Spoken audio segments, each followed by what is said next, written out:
Oh, yeah, it's another Monday. It's another crazy, crazy, crazy time. What has Donald Trump done today? What is the world going through today? We've got that and so much more. Tim Walz has dropped out of the Minnesota governor's race. Wonder why? That's a very interesting question. Of course, we're going to have our supernatural AI update tonight. We're going to do breaking news. We're going to go a deep dive tonight into what Venezuela is really all about, what's going on. It's not just about oil. Oil's part of it. It's not just about oil. It goes much, much further than that. We got a special guest tonight that's going to join us in probably about 20 or 30 minutes. And when he comes in, he is going to do a deep dive and break down intelligence that he is getting from the inside of Washington and from other places around the world, telling us exactly what really is going on in Venezuela. It's going to blow your mind. It's big. You're watching The Big Picture. Yes, you are watching The Big Picture, and you are looking at the Queen right now as she comes in. Let's do it. She's in the house. Wow. What a week. How many times do we say that? Every single week? Do we say that? It feels like every single week. This is January 5th, and it feels like it should be like January 23rd, 22nd. It really does. I don't know. Does. Feels like we've already lived more of 2026 than we've actually lived. It's almost like everything's accelerating. Oh, like an acceleration? Somebody has a word. Somebody's been preaching a word called acceleration. Yes, they have. Whoever it is, someone is ding, ding, ding, ding, ding, ding. You need to follow that guy. I mean, he's preaching the word. I would say that's a good idea. Well, appreciate it. Hey, listen, we got a show tonight. We got a lot of stuff to cover. A lot of things, as you just said. It just feels like it should be a month into January, but it's only the 5th day of January, and things are getting crazy. I'm gonna slide this further, just a little bit right there. Just keep it close. All right. Now, of course, we're going to get into, for the next segment here, a deep dive into the biggest news that's going on around right now. It's just shocking what happened. This has been so crazy. Was it yesterday? Right. Yes. It happened yesterday, right? Okay, no. It wasn't 2 days ago. Was it 2 days ago? Saturday. Saturday? This is Monday. This happened on Saturday. I forget what day it is. I don't know. Guys, help us out. It's much. I think it was January 3rd. I think so. Saturday. Yeah, I think so. Okay, so bottom line is this. They go into Venezuela, and it's total 3 hours. The whole thing, 3 hours. The whole capture of Maduro was within minutes. Now, look, we're going to cover tonight that this was a preview and basically, I would say, a revelation of the things that we talk about on this show. There is video of several people doing live streams in Venezuela, and all of a sudden, all the power goes out. And then the sirens for bombs come on and the warning. So, and watch even one of those with you. It was very interesting. Very interesting. And remember, Trump said, we came into darkness because it was really dark. And really dark. And then he lets the cat out of the bag. He says, it's dark because we have the ability to affect the darkness. Basically he was saying, we turned the lights out on Caracas and they went in a matter of minutes. It was spun this way, in a positive way for the right. The right was, we got in there a few minutes. There was no casualties. There was no reported damage to any of our helicopters and everything that was involved. Right. But it's coming out today that several people were killed on their side. And here's the shocking thing that you mean guards. You're talking specifically about guards. Maybe even civilians. I don't know. But this is what's coming out right now that they're admitting to. And this is what's interesting. And I don't know if many of you have heard this. How interesting is this? That he was surrounded by all Cuban security, and 32 Cuban security personnel confirmed killed during the U.S. operation to extract Maduro. Very curious. So look at this. This is the Cuban security detail for this photo op of one, I don't know when this was, he's out jogging. All these are supposedly Cuban that's around him. Cuban security was not enough for Maduro. After the U.S. performed the stunning nighttime operation to extract dictator Nicolas Maduro and bring him to justice in a New York courthouse, details are starting to come to light that confirm that the tyrant of Caracas was nothing but a Cuban puppet. It turns out that Maduro's security detail contained dozens of army and intelligence personnel, and many were killed during the firefight. This may be only the beginning, as Cuba is expected to be one of the next targets of Donald J. Trump. We'll get into that tonight. But yeah, how interesting is this? What did you just call him? What was that term? A Cuban puppet. Puppet. A Cuban puppet. Nothing but a Cuban puppet. Well, I'll tell you this. Geographically, is it pretty much a straight shot from Cuba? Yeah, it's not that far. And see, the thing is, Cuba is basically doesn't have an economy. So it's now being revealed, and Donald Trump reveals that Cuba has been keeping, Venezuela has been keeping Cuba alive. Cuba yesterday in his remarks. Does the U.S. have a plan to do something? Well, Cuba always survived because of Venezuela. Now they won't have that money coming in. They won't have the income coming in. You know, a lot of Cubans were killed yesterday. You know that. A lot of Cubans were killed. Do you know how many? The bodyguards. No, they're looking. But there was a lot of death on the other side. No death on our side. Okay.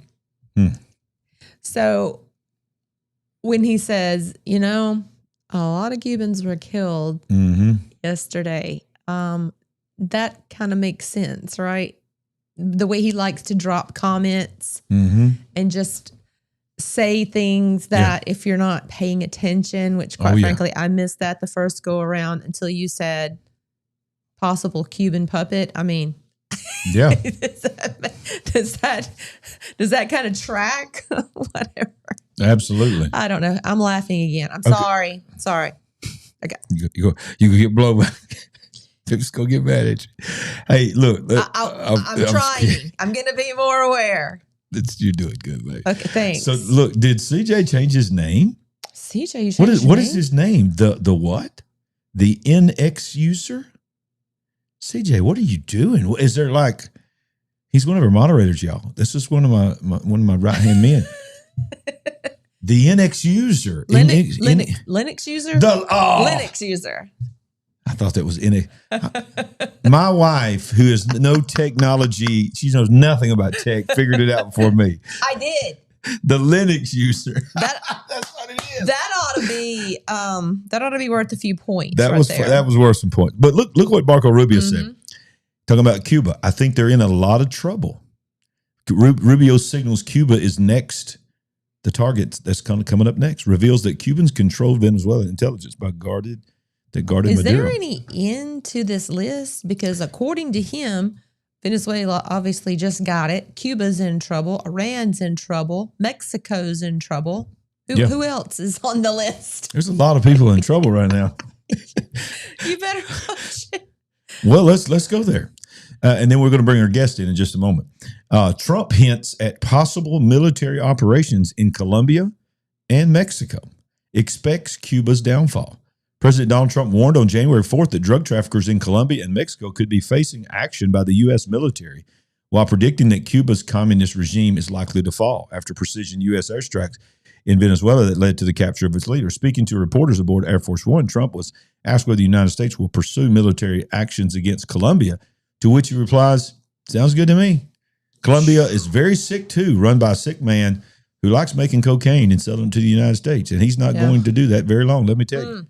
He said, seemingly referring to Colombian President Gustavo Petro. Look out, Bogota. Yeah.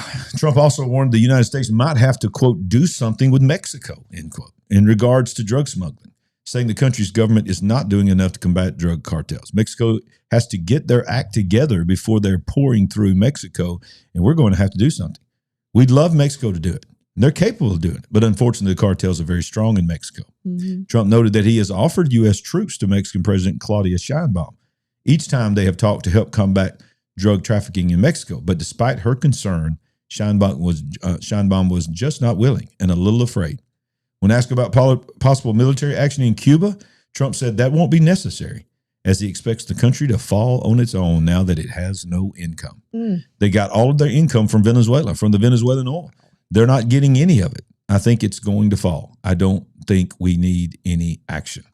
Colombia, Mexico, and Cuba have strongly denounced the U.S. airstrikes. Surprise. But you know what? There's a lot of rumors going around right now, and I think we need to bring in somebody that's going to help us understand what's going on. One of the great friends that I've come to know that has become a quick friend of mine, he's been on our show, is none other than Pastor Todd Coconato. Yes. And it is amazing how God is using pastors and spiritual leaders to report news and then give a biblical perspective. So we got a big show tonight. I've asked him to come on here for about 30 minutes to break down some of me and you. We're both going to ask him questions, and then we're going to come back and I'm going to show you a clip from Paul Begley, and then I'm going to show you some other stuff that I found out today that takes it even further. But without further ado, let's bring in our guest, Todd Coconato. Man, this night's already been crazy, but we're gonna still be crazy, but we're gonna bring some balance because one of my good friends, and he's become a great friend. He's a powerful man of God. He's from the Nashville area. His name's Pastor Todd Coconato. You know, he's got his finger on the pulse. They no doubt about it. I mean, you stole the words right out of my mouth. I was going to say those exact words. Yes. That's how because we flow together. We think alike. He's plugged in. He's plugged in. And I love when something is breaking, there's certain voices that you trust. And when something's breaking, you look for them to be saying something. Absolutely. And I think about, most people here love Paul Begley. I look at Paul, but also look for Todd, because Todd has not only got his finger on the pulse of what is going on in the kingdom, he has great connections in Washington and around the world, from his ministry life as well as from his past life in entertainment. He's got all kinds of connections. So we've asked him to join us tonight. So ladies and gentlemen, Big Picture family, welcome to the Big Picture, the one and only Pastor Todd Coconato. Hey, so good to be with you both. You're doing an amazing job. I love your broadcast. Thank you for having me on, man. Well, thank you, Pastor. It is our honor to have you. And, these Monday night shows, they just seem to be falling here lately in the middle of just really viral moments. And God has really been growing our channel through these Monday nights because people are looking for a kingdom perspective. What is God saying right now? What is really going on? That's why we call it the big picture. So, Pastor, we're going to get right into it because people want to know the first question I have for you is this, because everybody says this, and I watched the video that you did the other night and you addressed this. They say, well, this is just about oil. This is all about oil. So my first question is this really just about us controlling oil? And the second question, you take as long as you want to take, what was this really all about? What is really going on, Pastor? Yeah, wow. It's a loaded question. First of all, just want to tell everybody that knows me and maybe somehow they come on my stream, you need to follow this show because you're doing an epic job of covering, as you were saying about what we're doing here. You're doing a great job, both you and your wife. Let me say this. So with the oil, I mean, is there obviously great oil in Venezuela? Are they one of the most oil-rich countries in the world? Yes. And they have a special, like a thicker oil that our refineries actually are built for. And so the United States does rely on Venezuelan oil, and it's important for us to have Venezuelan oil. But of course, we have our own oil. So that's not really the big picture here. Let me talk about the big picture here. Number one, President Trump has been attacking the cartels and the fentanyl that's been coming in our country. And one of the first things he did, Larry and Sandy, is he went in negotiation with a trade deal with China. And in that negotiation was very adamant about making sure that those chemicals stop flowing from China to these cartels. So it's a whole supply chain that we have to understand here. The ingredients that are used to make fentanyl, number one, he went after, okay? Then you have the Maduro regime, which, number one, they were not elected democratically. It was a rigged election, surprise, surprise. And that was even something that the Biden administration said. So he was an illegitimate leader. About 30 years ago, Venezuela was one of the most wealthy countries per capita in the world. And it was a very successful country. And then communism crept in, and then they lost everything to the point where literally kids were eating from garbage cans. So you got to understand the progression from being the most wealthy country in South America to being, this place that's just a hellhole, right? So fast forward, it's become a capital of narco terrorism, trafficking. That you got Hezbollah, Hamas, you got terrorist organizations that are working out of there. It's also now China that's crept in. And if anybody recalls, there used to be an American policy which was upheld under the Reagan administration and for decades called the Monroe Doctrine. And what President Trump is essentially doing is he's implementing, a new version of the Monroe Doctrine where he's looking at our Western hemisphere and he's saying we can't allow communism to encroach in our hemisphere. Now, let me tell you something else that you're not going to hear a lot of places. Russia was looking to actually put hypersonic missiles. It's almost like a 2.0 of the Cuban Missile Crisis, but put hypersonic missiles in Venezuela, which would have been a massive national. I mean, they would have gotten here in 15 minutes. I mean, it's not even so. That's major problem from a security standpoint. You got the cartels operating out of there, trafficking both drugs and humans. And then you have, of course, the oil is important. Now, here's another thing about the oil. The oil so what's been happening with the embargo and the trade sanctions that are on Russia, they've been going around that by utilizing Venezuela. So Venezuela is like a hub where, Russia's using the oil to trade it to the rest of the world, getting massive amounts of money, funding the Ukraine war. Then you got, China encroaching in there, which they've done on many of the countries in South America, building key infrastructure, loaning these governments, getting in there like they did with the Panama Canal. And so all of our adversaries are basically camping out in there. And let's talk about another layer. What about the caravans? Remember during the Biden administration, those caravans, they were going through Venezuela. They were going through these NGOs. And so here's how I explain it to our audience on Firepower is that there's three, like if you picture a stool, there's three major fundings that President Trump has gone after. Okay. And that's on top of everything I just mentioned.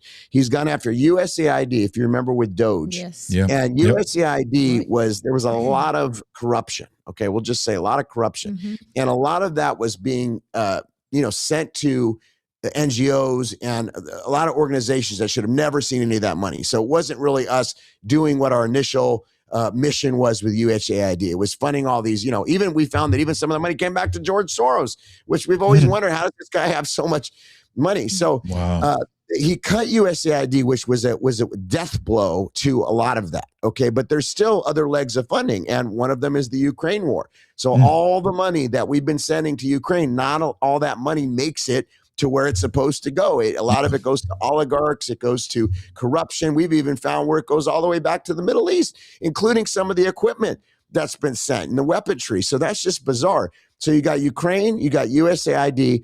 Another major pillar here or stool, one of the legs is Venezuela. So by cutting off all these things and now, putting a show of force all around Venezuela while a Chinese delegation was I was going to ask you about that. In Venezuela.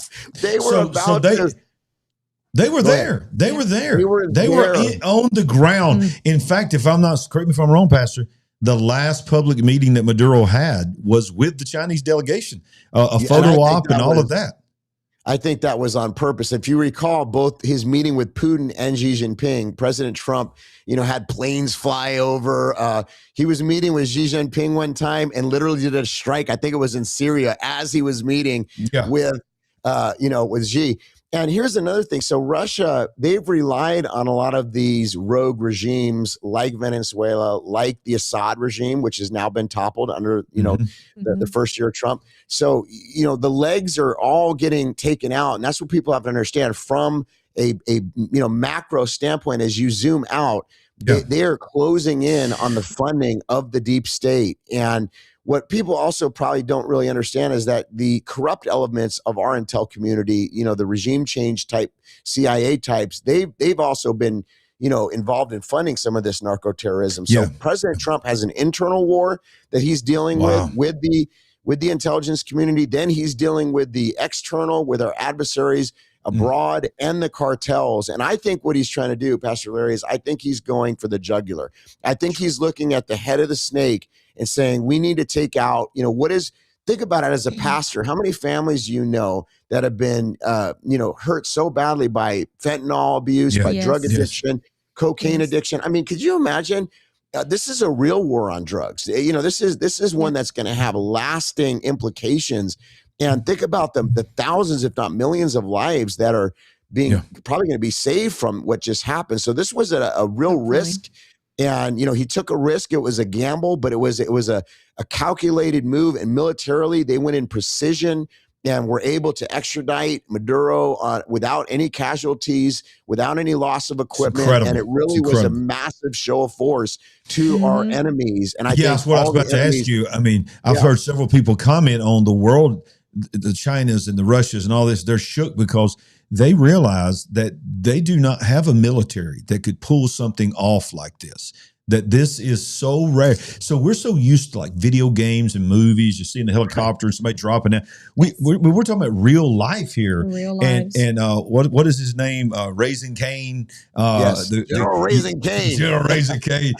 I mean, he was basically saying, look, you guys don't really fully understand and appreciate what went down. That it's so rare to be able to pull something like this off. Yeah. Sandy, you jump in here too if you got any questions. I just want to say two things. Number one, I want to note on how this went down. Even what the president said about it was dark. It was very dark. Yeah, that's a good point. Alluding to or dancing around the idea that we've got weapons to knock the power out. Were you feeling that? And that was very interesting to me. But what you said a moment ago about cut the head of the snake off, this one operation was huge. This weekend was huge. But even as this was getting wrapped up, he is sending warning shots out to Mexico. I'm going to deal with your cartels. Colombia. And Iran. And Iran now. Iran. So we're going to cut the head off the snake of these other two places and come in here and take care of y'all's business too? All right, so you just set my question up perfectly, and we didn't even plan that. No, that's how well we flow together. Because here was going to be my question. Is number one, you're talking about how Venezuela is like a leg on that stool. I love that analogy. That so much stuff goes through that. Nobody knew that his entire security was Cuban. Number one. No. So now it's being reported that 20 or 30 Cubans around him were killed in the process. So we know that is a payoff. That's how Cuba has survived, is through that. But then, as Sandy was saying, what we are hearing, I don't know if you've heard this, is that supposedly there was a meeting that went down. Not only is he publicly threatening Cuba and Colombia and all this, there supposedly was an intelligence briefing that people have leaked out that he has now contacted the Ayatollah in Iran, in the midst of all that's going on in Iran, and said, you got a shot to surrender, get out, have safe passage out now, or you're going to have the same thing happen to you that happened to Maduro. Have you heard anything like this? I have. And, it was interesting that you had heard the same thing because this is kind of breaking. But, let me just address a few things that you said before I forget.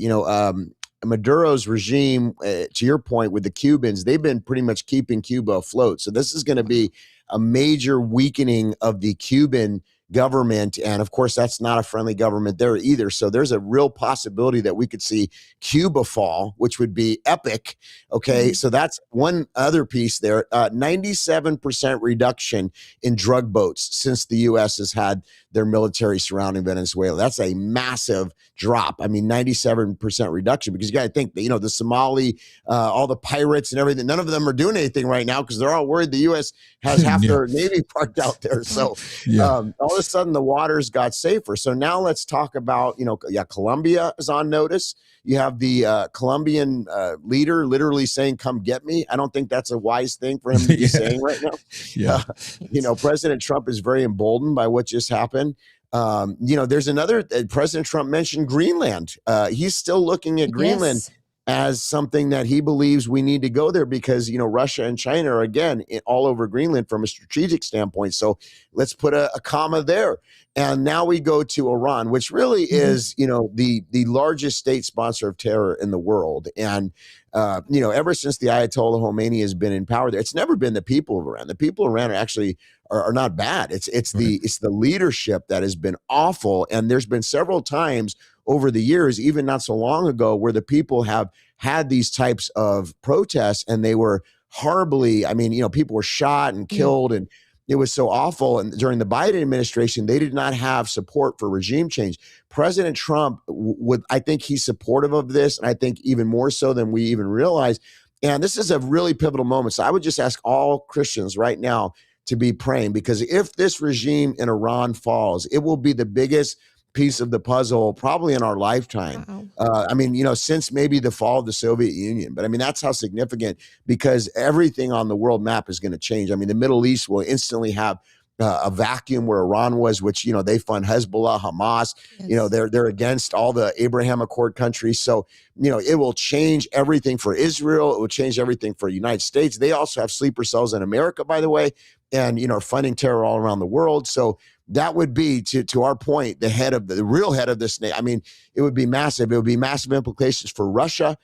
They would be very isolated, and China. And so the other variable right now that we have to consider is there going to be a response from Russia and China? And that's what a lot of my intel people are talking about, was there some type of deal where President Trump talked to Russia and China in back channels, and they kind of gave the nod that he could go into Venezuela and secure our hemisphere, with a Monroe Doctrine 2.0. But was there potentially discussion? Well, and you can get land in Ukraine, and we'll kind of give you that. And were there some things that were negotiated? Maybe with China, I don't know. So this is something that some people are questioning right now, and they think we'll see in the next couple of months. But it's almost like the world is being divided up into three sectors versus the World Economic Forum, UN Agenda 2030, One World Government Plan. Which is going to be here in just a matter of days. Just World Economic Forum is right around the corner. I cannot wait to see what's going to actually come out this year, because they've got to be scared to death. They've never, even with the Trump first version, that wasn't this Trump. And it's like, so this Agenda 2030, they've never given up on that idea. I mean, so that's why I'm calling this year. I feel, for me personally, the Lord is telling me that it's the year of acceleration. Yes. And I believe so many things are going to accelerate spiritually, physically, geopolitically, economically. And I think that when you talk about 2030, to get to those 17, I call them unsustainable goals, they're going to have to really accelerate. But I'll bring you back for another show on that one. But so let's go back to what you're saying about Iran. So if Iran, you're saying that you do you really legitimately feel like that Iran could actually turn, and that okay, let me say it this way. Do you think he would actually go in and do what he did to Maduro, or is that a threat and they just sort of see it crumbling on its own? Or do you think we would actually do that? Because I just got a feeling that if we did that, if we went into Iran, that's different than Venezuela on another level. It seems a major difference. Am I right? Yeah, no, you're absolutely right. I mean, with Russia and China, that would be an act of war. They have a military relationship with Iran, and of course, they rely heavily on Iranian oil. So, that'd be a pretty significant thing. But I think what is happening, and I have to be careful what I say because I don't want to share too much, but people have told me, and I'm not saying it's classified, but they've alluded to some things, that there are operators from the United States and from our allies on the ground right now in Iran that are active, and it is an active. They're giving everything that they can from that perspective. So I think if President Trump saw us backed against a wall and the only option was to do some type of precision, maybe he would consider that, because he is pretty emboldened right now. But I think they're weighing the options with Iran. Here's what I've heard, Larry and Sandy. So, this is interesting. The military installations, some of them have been abandoned already. The police stations in Iran, this is 10 days straight of significant protests. And President Trump has given them an ultimatum. If you touch any of your citizens, if you kill any of your citizens, then we're going to consider that an act of war, and we're going to go in there. So he's kind of laid out a red line, like, hey, you can't touch, like in the past where they have killed innocent civilians or protesters. That is not, in the current situation, President Trump has put a red line there. If you do that, we're going to come in. So I will tell you this, military is moving all over the planet. U.S. military right now is very active in positioning. Many people have been called up that I know and are being deployed. And so clearly we are in a very active season. And I think we're going to see this year, let me tell you something. And you said it spot on, because the Lord said the same thing to me. He said, things are going to happen fast this year.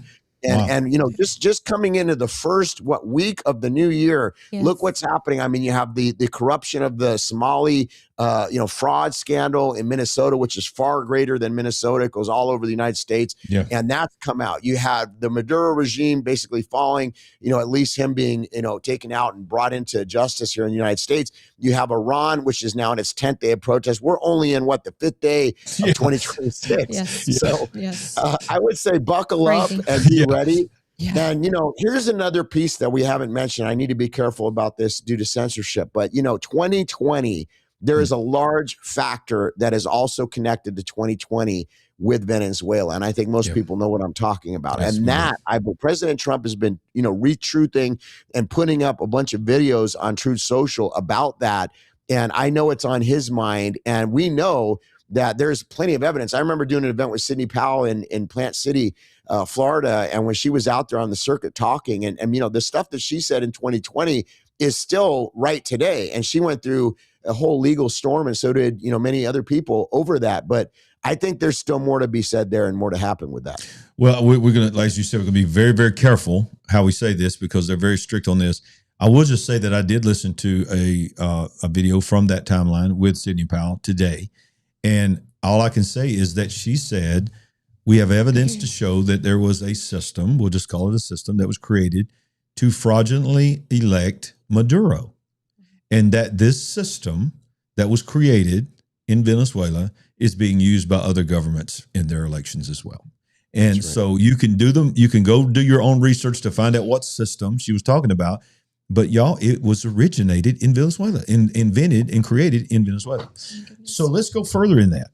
So I have had people tell me off the record that this is not about just about oil. Don't buy into that. It's not about oil. That it is really about, and I think you've already somewhat answered this, there is a huge deep state element in play here.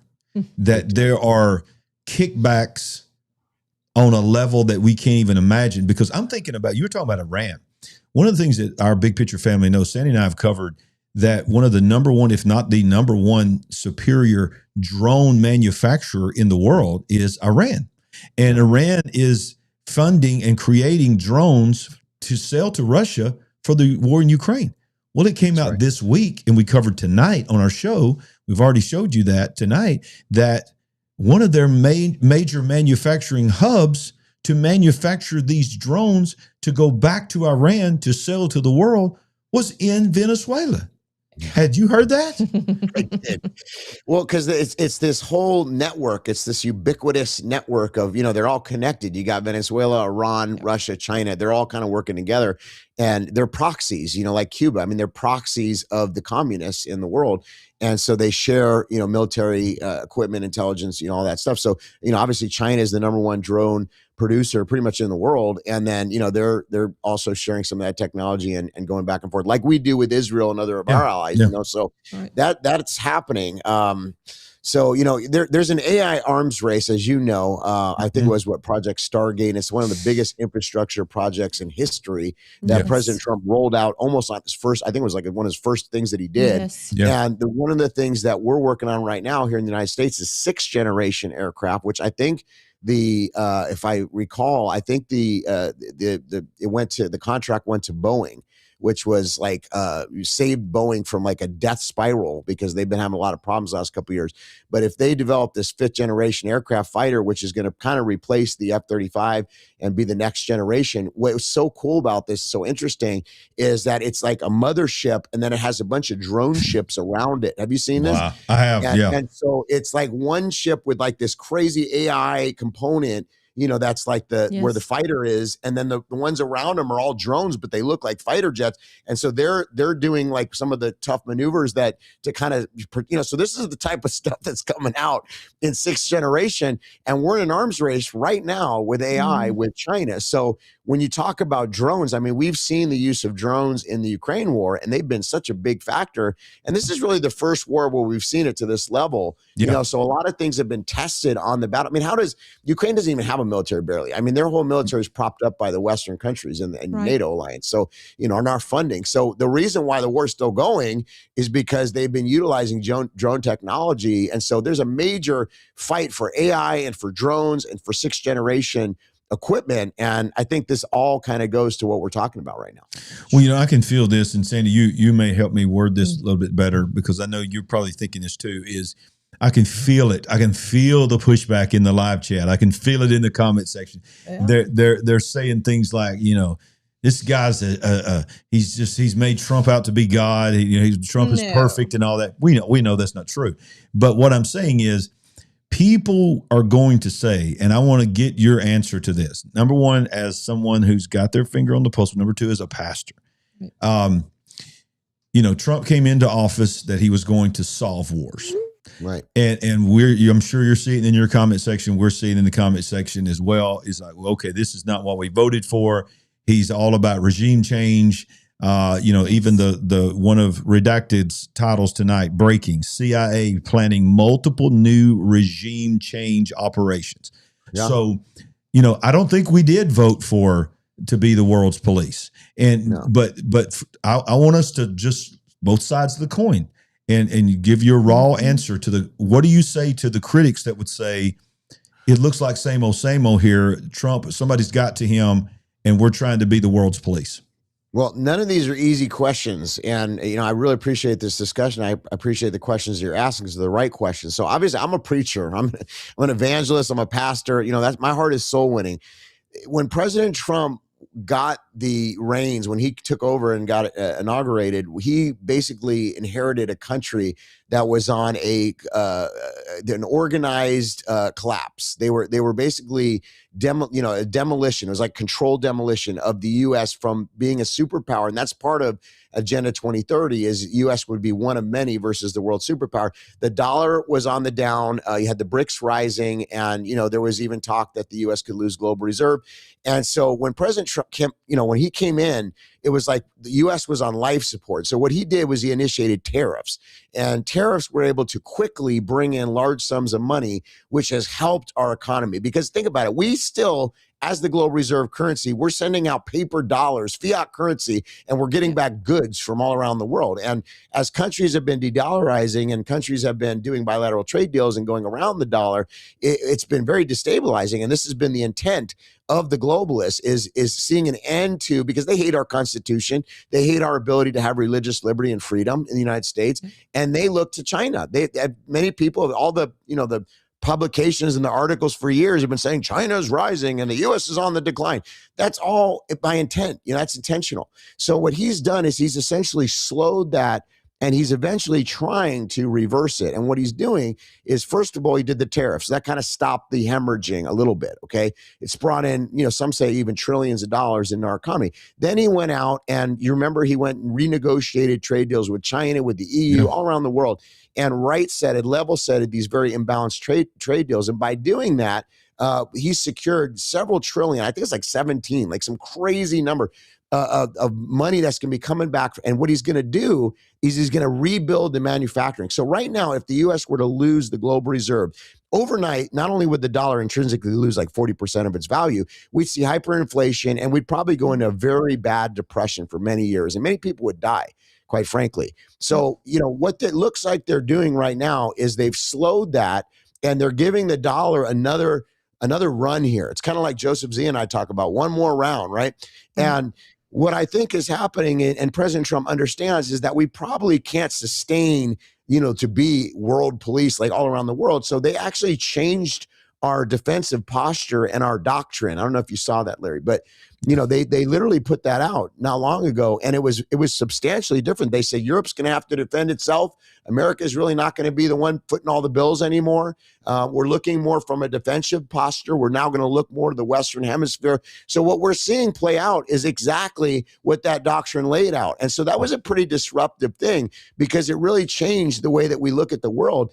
And that's where there's the possibility that we could see China go into Taiwan and we might not do anything about that. Now, that sounds pretty crazy, and I'm not saying that we won't, but there could be eventually, I'm talking 3 to 4 years down the line, where the U.S. really focuses on this hemisphere, builds back our infrastructure, brings back jobs in manufacturing, and really becomes a production machine here rather than a service economy again. So there's vast changes that are happening. So why does a preacher care? Well, I'll tell you why I care. Because where they were taking us was where Europe has gone, where you see in Canada them coming after pastors and jailing my friend Arthur Pawlowski and others, for just standing and speaking the truth. They're talking about some of the Bible being hate speech. You see people going out of abortion clinics in Europe where they're literally getting arrested for praying. I mean, it's insane. Street preachers. This is what was planned for America. And if we allow the midterms to be lost, and God forbid a Gavin Newsom were to come in around, that's where they're going to bring us. So we're at a pivotal moment for this country, for religious liberty, for freedom, for the next generation. President Trump's plan is not perfect, and he's certainly not somebody that I put on a religious pedestal at all. But he is the guy that, for whatever reason, God rose up in this time. And there's two choices. You got him or you got the other side, which is part of the globalists. It's really not right and left anymore. It's now communist, globalists, or people that are, more nationalists and America first and want to actually have some sovereignty. So that's kind of what we're dealing with on a grand scale.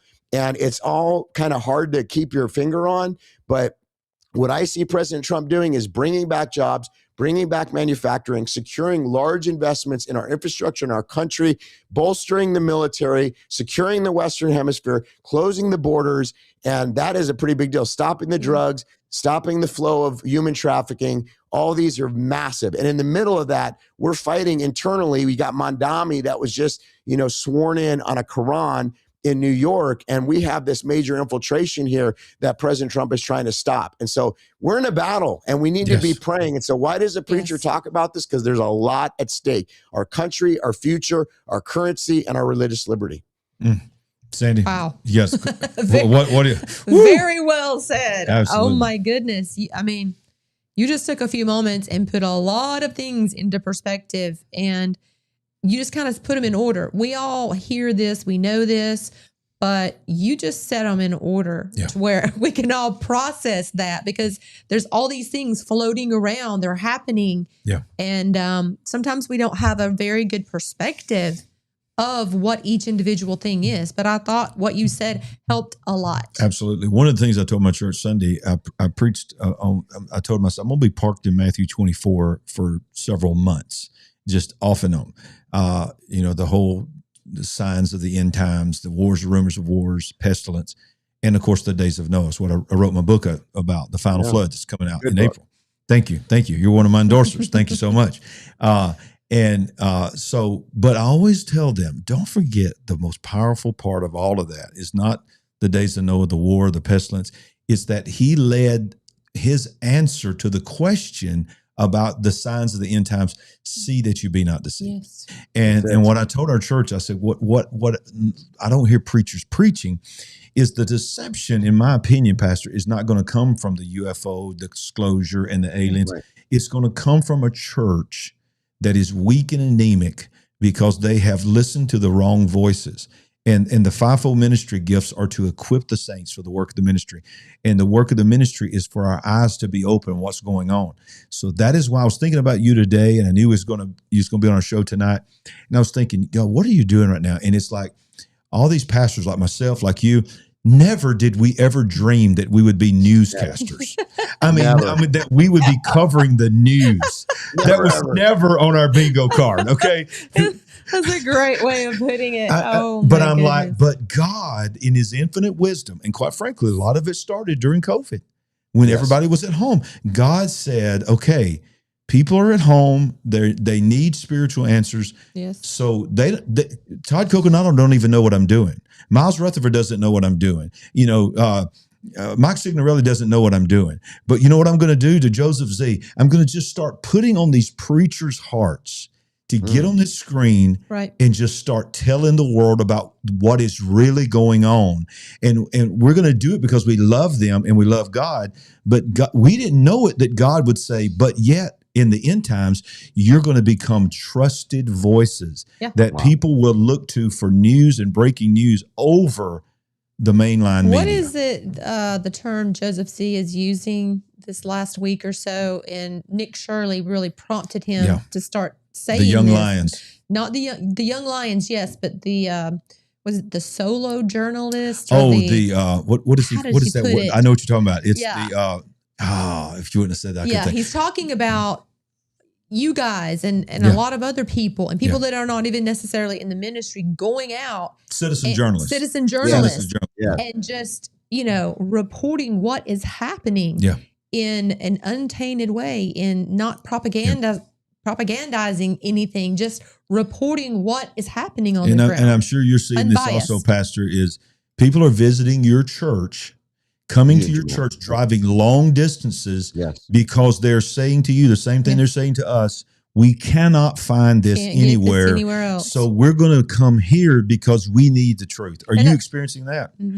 100%. No, I mean, everything that you're saying, I'm just like, yes. I mean, it's, I never plan on being a journalist or whatever, but blogs are going out and going viral. It's crazy what God is doing right now. And, the censorship that we were dealing with, especially under the Biden era, that's kind of, it's not gone away fully, but there's been a lift. And I think because they're scared of President Trump, and that has allowed the gospel to get out to so many more people. And, what this is, I mean, the book of Revelation's coming off the pages, we're seeing it. You mentioned it earlier in the broadcast, where it's like, I've been reporting news for a long time. I had a radio show, we talked about prophetic things for pretty long now, and right now the news cycle is so fast. We were just talking about this, that if you pre-record a show like 2 days before, things have changed. It's almost outdated already because things are happening so fast, So I really think that the Lord is requiring us, especially in 26, to be consecrated, to really, seek his face more than ever, and to operate in the gifts, to be that Acts 2 church, to see, for pastors to allow the demonstration, not just preaching, but also allowing the Holy Spirit to move in miracles, signs, and wonders. And I believe that's a big factor of what God is doing right now. We're seeing many people, from my old life, Hollywood, we were just talking to somebody the other day that's like a former singer, and she's like, now giving her life to the Lord. And, people are in the droves. And let me just address something. As when Charlie Kirk died, and he was assassinated, what happened was there was a massive awakening, an influx. It was unlike anything that we've seen in a long time, where people that didn't even know who he was started searching, started listening to his content. And because Charlie had so much content, people were like, wow, this guy's talking about some amazing things. He educated in such an articulate way. He had an anointing to do that. And of course, it was a horrific tragedy what happened, but God used it. And all of a sudden there was, a lot of people that were giving their heart to the Lord. I saw OnlyFans people on X and all these people that were like, we're giving our heart to Jesus because of what happened.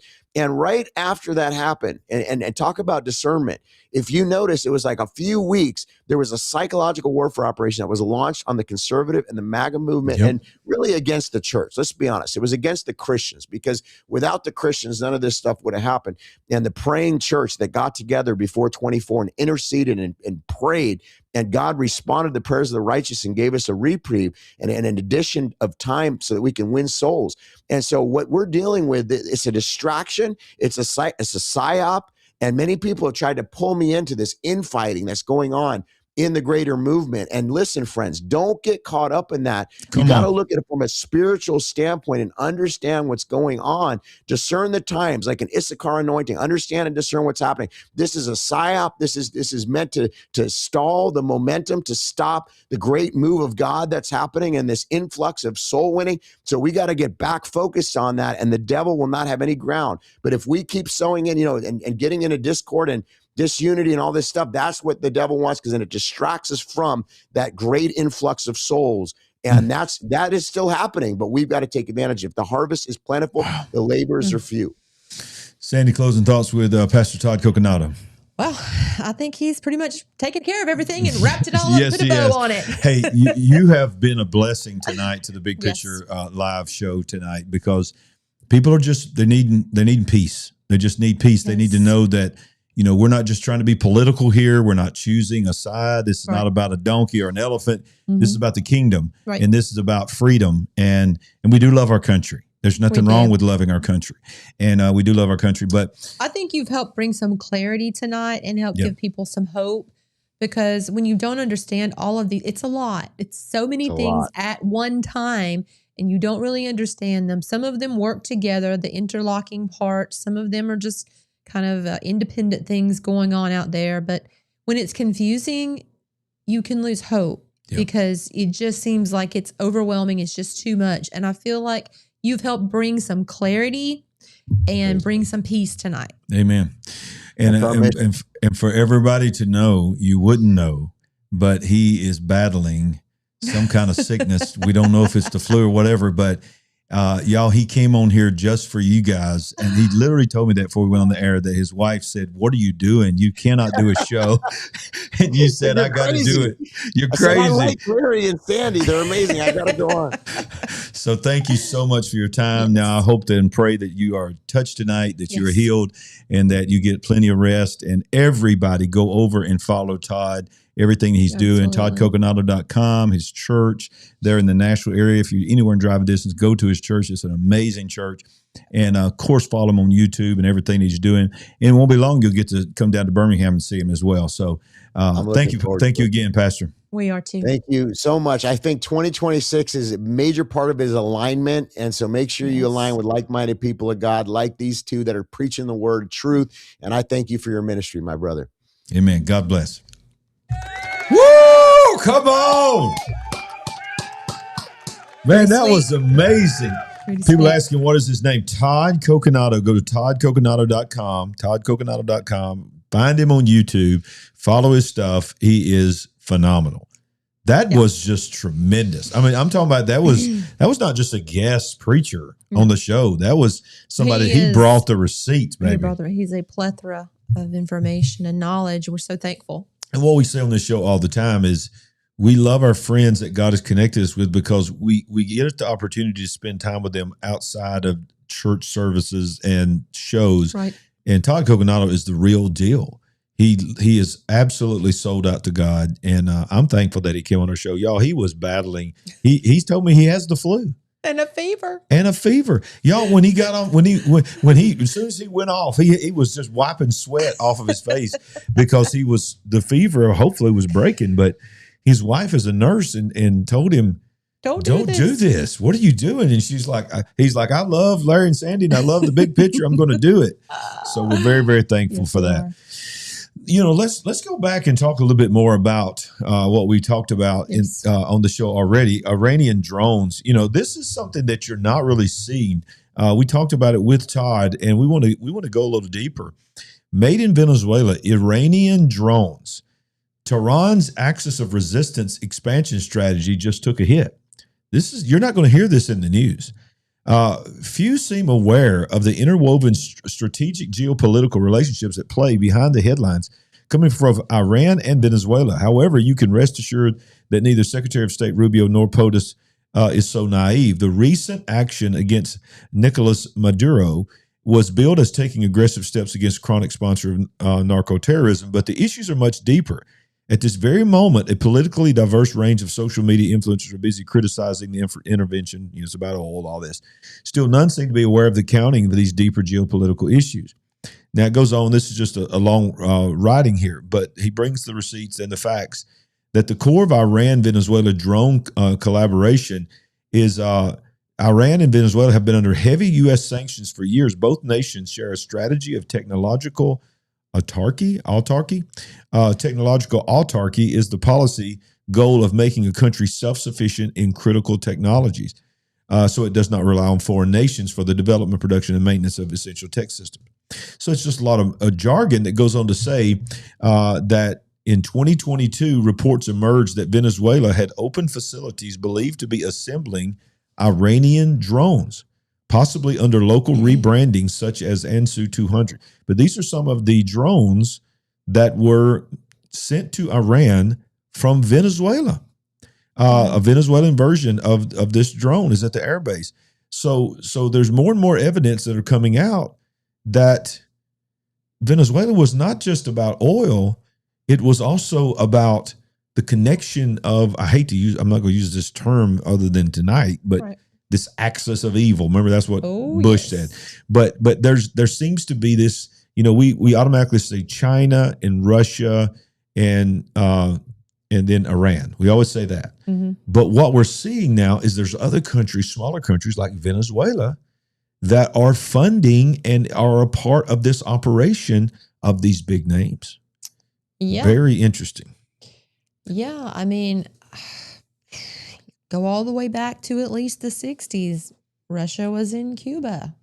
Exactly. Right? Exactly. I mean, he's pretty upset about this whole Western Hemisphere thing. And honestly, I'm really happy about it because... All right, so y'all bear with us. This is breaking. We got other news to cover, but this is the news of the day. Let's see what Breitbart is saying. While you're there and talking about that, I think we're going to be talking about this a little later, but there were reports that, how do you say this? That other military were on the move and possibly headed to Iran Yes. via Europe. Yeah, let's go ahead and go there while we're looking for more. In fact, I want to play this clip from our friend Paul Begley because he was out at the head of the game here about Iran. And this was earlier today from his sources. I went live, and I'm going to do more live broadcasting at Patreon. But I just went live at Patreon, and I want you to go and watch it. If you're not a member of the Patreon channel, please sign up. It's real easy. Now, let me share with you 2 powerful emails I just got just now from one of our government insiders who just came out of a meeting. Here's what we're hearing. President Trump has issued a decisive ultimatum to Ayatollah Ali Khamenei's regime and its associates. Surrender and secure a safe exit. Failure to do so will result in facing the same fate as Maduro, especially amidst the ongoing brutal crackdown on protesting Iranian citizens. So in other words, because you're cracking down, and this is day 9 of the protests by the Iranian population, they want to get rid of the Ayatollah Khamenei, they want to get rid of them. Trump has just issued a decisive ultimatum. Now, I want to read the second. Here is another critical piece of information. Please listen closely. Okay. This is from our government insider who said, I just exited the meeting. Here it is.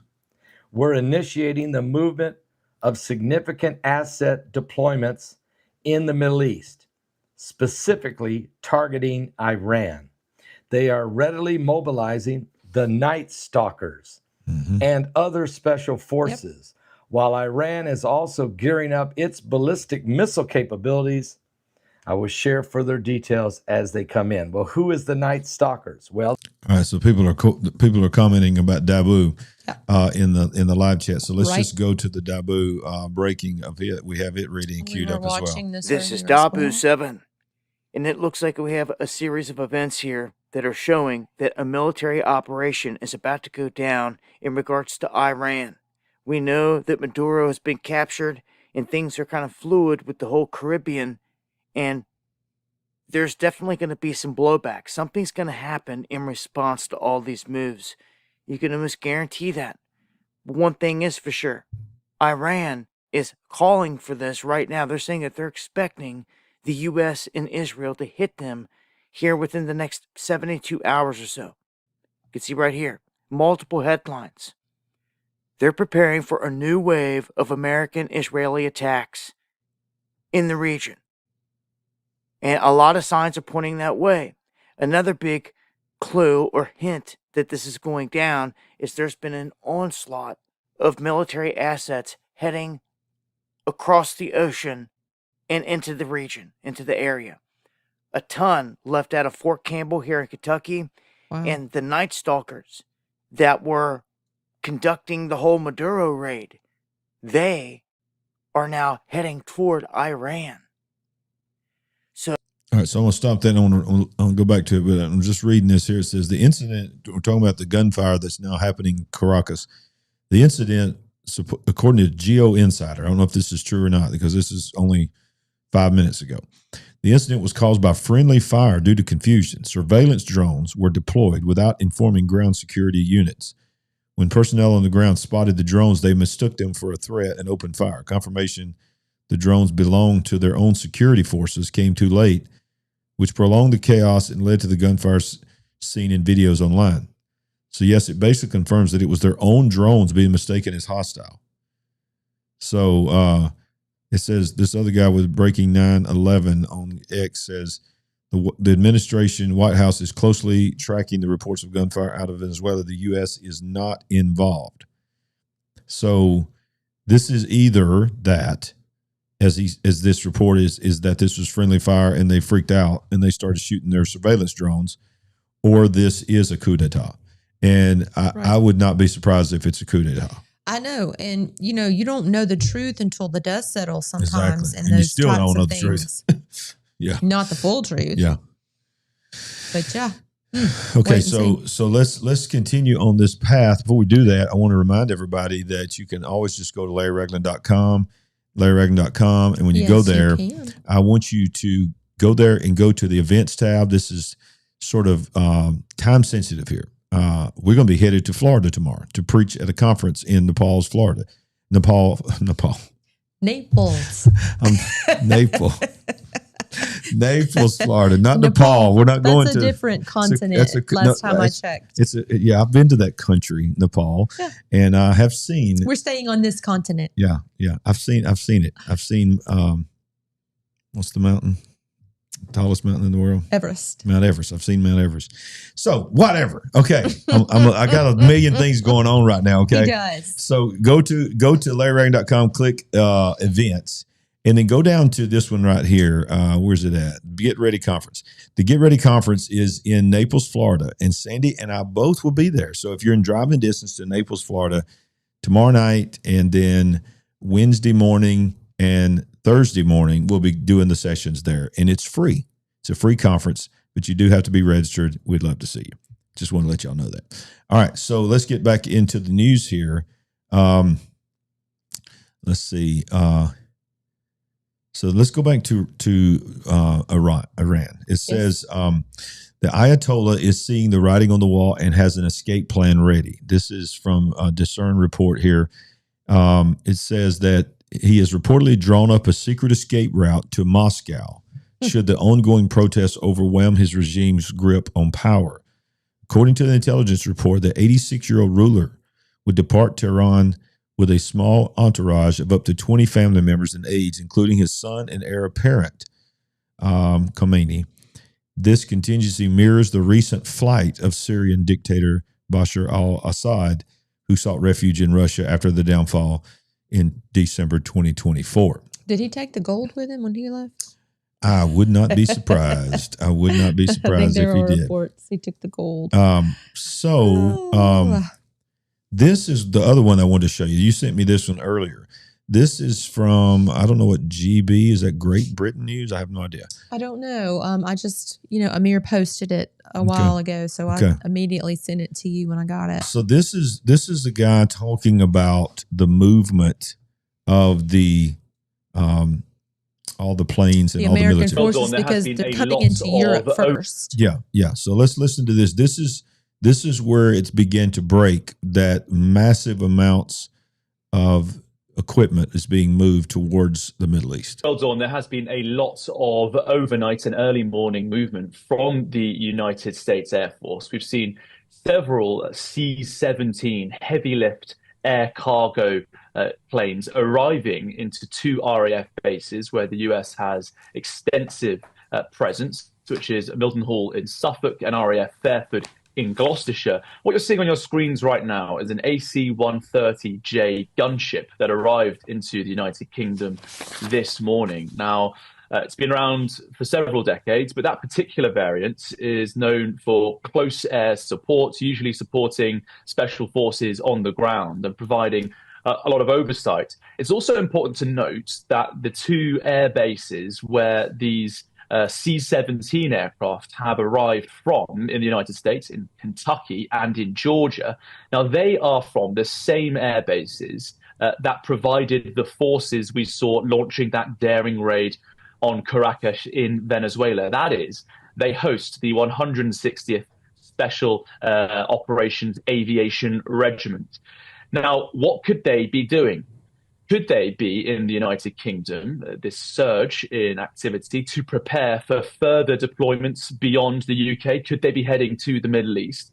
Or could they be doing what you're seeing on your screens right now? That is footage of US forces last month boarding and detaining a Venezuelan oil tanker after the Americans put in their southern Caribbean blockade. Since September, we've seen that ginormous buildup of forces in the southern Caribbean. And I think it's highly likely that's what we could see happening rather closer to home, because earlier this morning we saw some P-8 Poseidon patrol and reconnaissance aircraft. That's that picture there for you now. This is taken by an airplane spotter we've seen on social media. That P-8 vehicle heading towards the Atlantic. Now, these vehicles contain first-class, state-of-the-art, high-tech radar and tracking devices. They are early warning and reconnaissance equipment. So what are they doing going towards the Atlantic? Could be for a number of reasons. Could be tracking Russian submarines and other assets in the area. But I think it's likely they're looking towards a Venezuelan tanker known as the Bella 1, which for over 2 weeks, American forces have been tracking. It started its journey in Iran last year. It was approaching Venezuela in late December. And when it reached that blockade, Dawn, we were speaking about earlier, US Coast Guard tried to board it, but the crew of the empty vessel, the Bella 1, said no, and they turned around and sailed back towards the Atlantic. So there's a lot of chatter going on about what the movement. And, you know, we said it in our interview with Todd Coconato. And if you came in late, you got to go back and watch that. It was about 40 minutes of just unbelievable information. Rapid fire. But information. You made a great point, and he certainly agreed with what you said, that the military is just, or he might have said it and you agreed, but the military is just moving all over the country. I mean, all over the world. Yes. And there's just... And they have been. They have been for a while. I think back to when we had the off-the-record discussion with someone in intelligence that spoke to us back then, that there was the highest level of naval infrastructure being moved in the history of the Navy was happening then. So it's like, that's... And so that's been going on for a year and a half. They've been moving military all over this world, preparing for potential conflicts. I would say longer than that. It seems like longer than that to me, but very good point. And in those days, it's like we were just moving people into regions and moving people in place. We're taking action now. Yeah, right. So how far does this go? I mean, I say, this is my opinion, if you are going to do something in Iran, they're already stirring the pot over there. Yeah. The women are removing the hijab, right? Yeah, that's right. They're protesting. Pastor Paul said this is day 9, if I heard him correctly. Yeah. Maybe now is the time. Maybe this is the moment, if you're going to move. Yeah. Tell you what else this is a moment of. This is a moment of disclosure. Ooh. I mean, it's coming fast. The great UFO deception is upon us. And if you didn't know that, you need to know that. And one of the ways that you can be equipped and ready for that is to go to lamarzulli.com or simply to deception2026.com and sign up. Get your ticket. It's $20. It's only 10 days away. $19.99, actually. Come on, it's not even $20. It's $19.99. And the first 200 tickets, and I don't know if they've sold out yet or not. Maybe he'll update that a little bit further, but going to get free signed books. But you're going to get, look who all you're going to hear from. L.A. Marzulli, Alan DiDio, Larry Ragland. You ever heard of him? I've heard of him somewhere. Yeah. You've seen my presentation. What'd you think about it? I was quite impressed. I think that everyone will really enjoy it. Okay. So you don't need to miss out on this one. It's called The Long Lie of Disclosure. Yep. Derek Gilbert. I mean, my goodness. Come on. Mondo Gonzalez, Gary Stearman, Tim Alberino. What? Are you kidding me? Josh Peck, Vicky Joy Anderson, Karen Wilkerson, Al Matthews. I don't know how. That's amazing. He is able to do this and only charge $19.99. I don't either. It doesn't seem possible. It doesn't. For all that you're going to get. And again, did we verify that you have access to this material after? Absolutely. So you probably have between 30 and 90 days that you can go back and rewatch this. I mean, listen, this is a great thing to invite some people over, get some chips and salsa and say, hey, we're going to watch 1 or 2 of these presentations and make a night of it. And to go back and listen again, make notes, add this to your research and your study, because It is going to be so packed with information. Absolutely. No doubt about it. You're going to be ready Yeah. for June Spielberg movie disclosure Yeah. Oh day. yeah. Come on.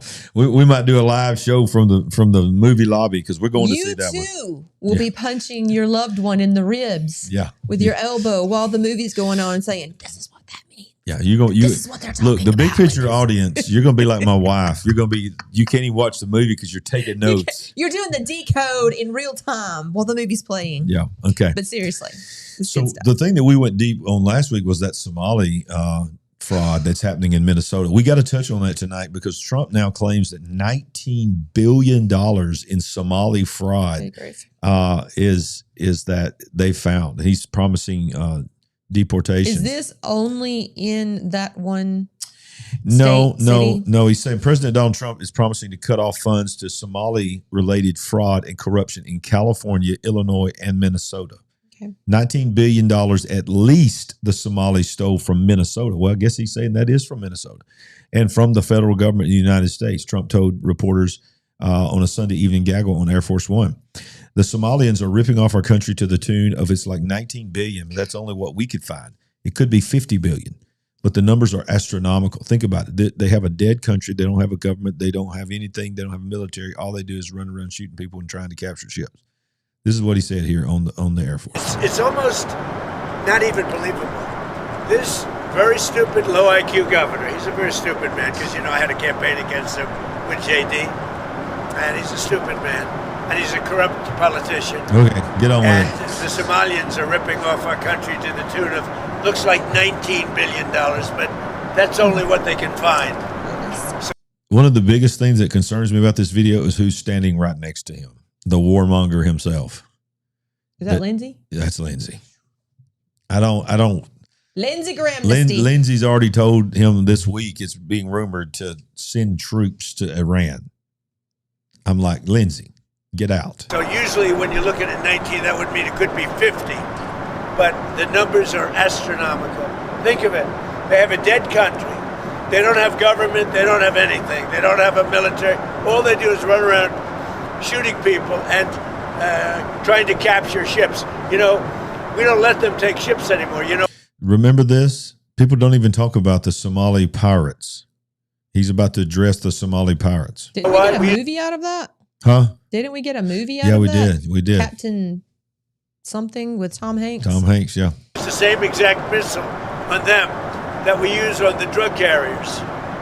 And it's very effective. So You notice there's nobody capturing ships anymore? Because as they head out to go capture the ship, and the ship doesn't want to fire back because it's very flammable stuff in many cases. And the insurance companies don't want, because they build $1 billion ship, and they don't want anybody firing rockets into the ship. But we're hitting them so hard, and it's very similar. Same missile system. It's called deadly accurate. And do you notice that ships aren't being taken anymore? The pirates are. That's right. I hadn't thought about The pirates aren't. Well, no. No Somali pirates. It's actually very easy. They head out. We say, guess what? There's pirates. Bing. That's the end of the pirates. The shipping business is coming back because, see, these are little things that we're doing, and I'm doing it not just for American ships. I'm doing it worldwide because we don't want ships taken by Somalia pirates. But what they are doing is they're stealing money from the American taxpayer. And Red every line. one of them should be forced to leave this country, including Ilhan Omar, who's a total crook. And she's one of the leaders of it. Not the only, because she's not that smart. But think of it. $19 billion at least they've stolen from Minnesota and from the United States. It's actually more from the United States because Minnesota puts in, and we're not going to pay it anymore. We're going to have Waltz go pay. We're not going to pay them, and we're not going to pay California, and we're not going to pay Illinois with that big slob of a governor that they have. He has a way with words. He certainly does. But the gist of it is that billions of dollars, Billions and billions, watch this, of your money. Yes. Let's not forget, this is not the government's money. They don't have a product. They don't sell a widget. They don't produce anything. No. They just manage, spend, and waste your money. I know it's while we're struggling and suffering out here, you know, the average person, thank you for that super sticker, is not looking for any kind of handout or anything. But while we're just doling money out by the billions and billions, how about some other kind of, what were those checks that we got during COVID? Oh, what were those called? Not incentive. Not incentive. That's what I was about to say. What was it?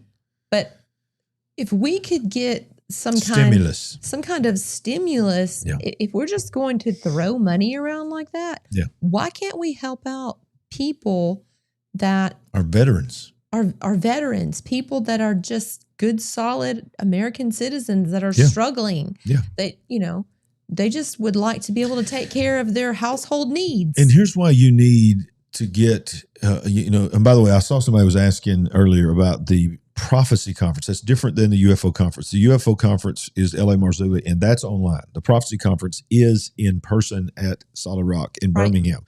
Although we will have a streaming availability, but it will not be on YouTube. It will be on our website, and it will be at a discounted rate, but you'll have to get a ticket to get into that. The reason being is because it's not cheap to do that. We got to build sort of a firewall, put it behind a members area, and we'll make discounts, of course, for our members as well. But we want our speakers to feel free to speak about anything. And you heard Todd Coconato; he had to be very careful with his words. But at our conference, you're not going to have to be very careful. We're going to address whatever we want to address. But okay, so let me read this real quick. Okay. This is the latest from Amir. Okay. Just, I think, a couple of minutes ago. Let everybody know who Amir is, that most people do. Amir Sarfati. A lot of you follow him on Telegram. Yep. If you don't, I would recommend you do. You will get 500 messages a day from him. True. But, you know, you can turn those notifications down. I muted them. You can mute notifications if you absolutely need to. But he says the fighting in Caracas, apparently this is a coup led by Diosdado Cabela, Venezuela's interior minister. Is this the latest message? Is that the latest? So he is saying it's a coup d'etat. That's what he's saying. Wow. He's saying it's a coup led by this guy who supported Hugo Chavez's coup attempt in 2002. Oh, my goodness. Well, that's according to Amir. Well, he usually has good sources. He does. And it's surprising to me that he is very connected. Yeah, very connected. In a lot of different areas. Well, okay, it's time for us to transition a little bit here. And then in just a few minutes, we're going to go into the Supernatural AI update. But I just thought this was interesting. Everybody knows who James O'Keefe is, right? So he just says something that I think a lot of people's thought this, but he just ain't scared. Most people in DC are gay, and the ones who are not openly are secretly gay. And I know narcissist is an overused word, but let's be honest, we all have a little bit of narcissism in us. But in Washington, DC, and in politics in particular, people are so blinded by the love of power, and they're so in love with themselves that it's almost like they're in this little psychological cocoon where they're not even paying attention to the guy across from them. They will literally not ask me one question about myself. These are Harvard-educated people, Georgetown professors, national security people with top secret clearances are sitting across from me, not asking me one question about me. Why? In short, they're in love with themselves. And it creates this weird veneer where they're making it all about them. So my undercover people, I give them a book. It's called It's Not About Me. And it's all about making it about the other guy. You just express genuine interest in them. And that's what nobody in politics actually does. So what he's talking about is all these sting operations that he's done. He's got these people to admit things. Right. He don't even hardly disguise himself. And everyone that he gets to reveal information is a gay man and that thinks they're on a date with him. And he's just saying everybody that I'm dealing with is gay. And he says because they're in love with themselves. Wow. I just thought I'd play that because I thought that was very interesting. I mean, he has a perspective that a lot of people don't have. And he's not necessarily talking about all of these senators, which I'm sure he's speaking to some of them, and representatives, but he's talking about the people that run the deep state. He's like, maybe they don't come there that way, but there's just this ritualistic thing. Yes. Very good word. I mean, very good choice of words. Can you help me out on that? Well, so put you right on the spot. Power hungry. You know, you come there, you're green, you're excited, you want to make a name for yourself. You maybe you've gotten a little taste of power and you want more and more and more. Well, guess what happens? You get, thank you for that super sticker. You get pulled into one of these honeypot operations there it is. You are filmed, recorded, pictures taken of you with maybe same sex, maybe opposite sex, and used for former control over you. And, you know, it's a weird thing to me, but apparently people that get exposed to and addicted to power, for whatever reason, I mean, there's a lot of different elements, but normal life just is not enough for some people. Oh, that's you a good point. take it up that's to a perfect higher way of saying it. And a different and a darker place. Yep. And you, before you know it, yes, you're being used. You're a tool for someone else and something to control for someone else. But, you know, a lot of people would tell you, I never thought I would see myself go to this place or stoop to this level. Yeah. I imagine it's kind of the same way with people in government and in power. If you just find yourself, and sure, some of them came there that way, but some of them found themselves there. Absolutely. And people are saying ritualistic Washington, D.C. initiation, these kind of things. And then somebody said, I think this question was directed to you, what is a honeypot? That is an operation, probably the name made famous by the CIA or one of those organizations where you are caught with, I don't know if it is only in reference to opposite sex or if it's in reference to both. Same sex. Any kind. It's a trap. Basically, it's a trap. You're seduced into a situation to where it's an entrapment, where pictures or videos or whatever are taken of you to use for future purpose, to blackmail you, to coerce you into doing or saying things you wouldn't normally do or say. And that's been a tool of espionage and control for generations. Not just politicians. Powerful business people and so forth. But that's the term for it. Yeah. Here's one thing that is for sure. Whether you're a politician or a businessman or whatever, you don't want to be found with a dead girl or a live boy. Just saying.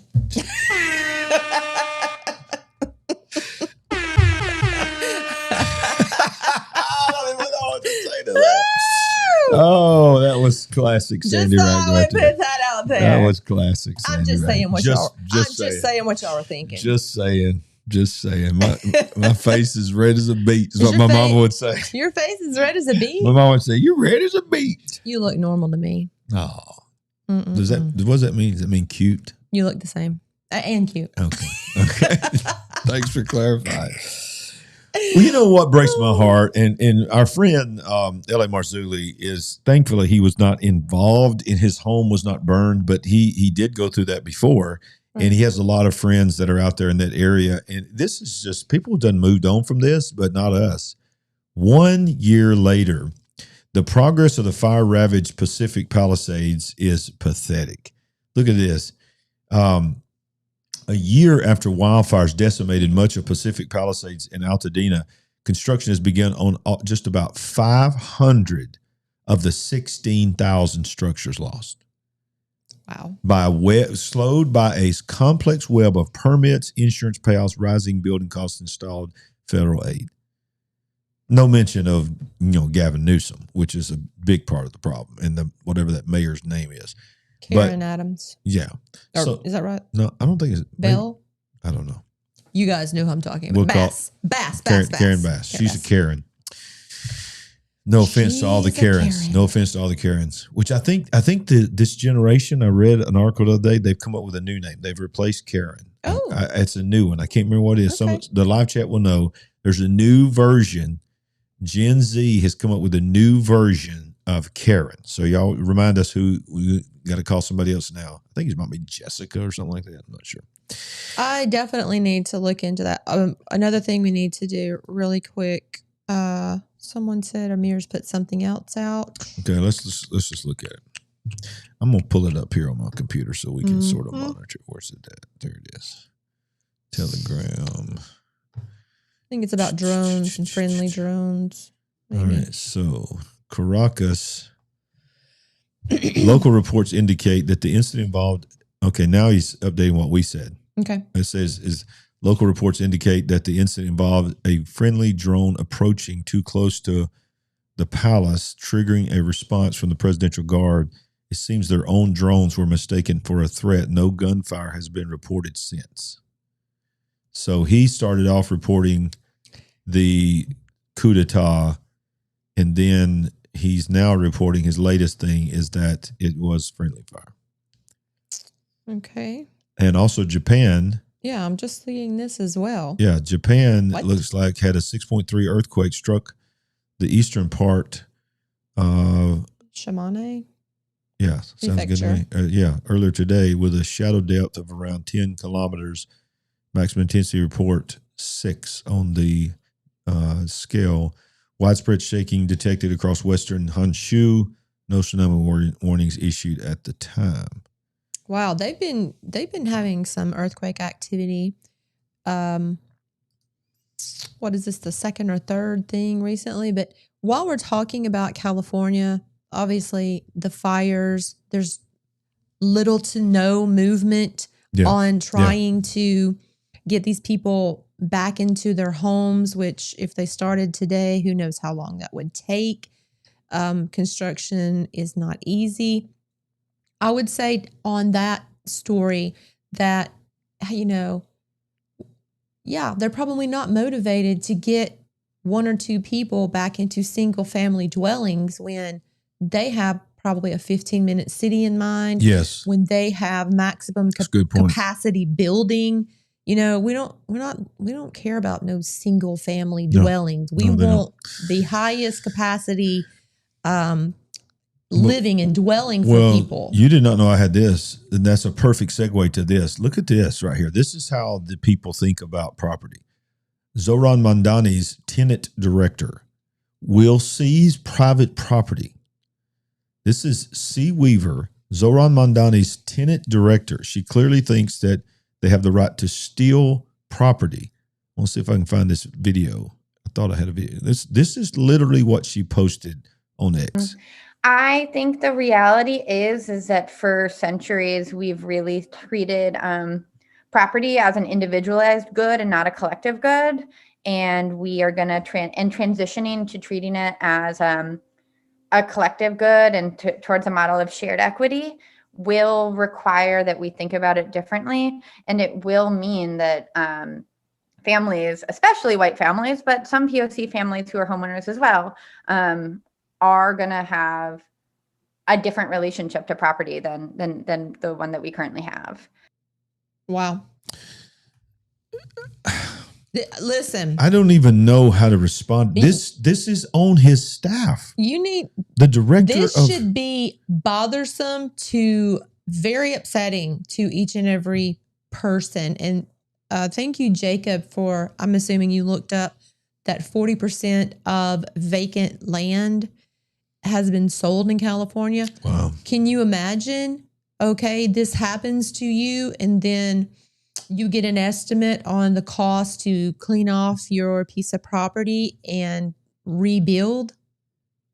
It must be just astronomical. But while we're talking about California, Streamline Red Line. Yes, thank you for that super chat. They are experiencing king tides. They are experiencing road collapse.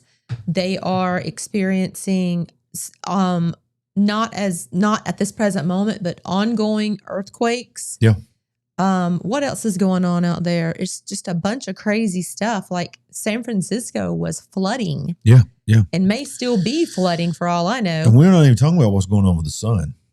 No. But look, 2 important things I got to point out right here before we get off this story. Number one, Stream Redline said, roses are red, Violets are blue. Larry is blushing, and Sandy's on cue. Oh, can you remember that? Please don't forget that. I really liked that. Oh, that's so good. I need to try to write that down. Sandy's Thank you on for cue. that cute little prize. But look, this lady that is in charge of what is her title again? I'm gonna go back up here to get her title right. Her title Not is housing. What was it called? Housing. She system? is tenant director. Tenant director. She's in charge of director, I guess rentals. She says, I think the reality is that for centuries, we've really treated property as an individualized good and not a collective good. So my house and my land is not my house and my land. It belongs to the neighborhood. You were really just taking care of that until the government could decide how many others were going to come and reside here with you. Yeah, exactly. But we are going to train, listen to our words, but we are going to train and transition to treating it as a collective good and towards a model of shared equity will require that we think about it differently. And it will mean that families, and why do you feel like you have to say this? And it will mean families, especially white families, but some people of color families, just some, who are homeowners as well, not renters. These are all talking about homeowners, but especially white families and some persons of color families who are homeowners as well are going to have a different relationship to property than the one we currently have.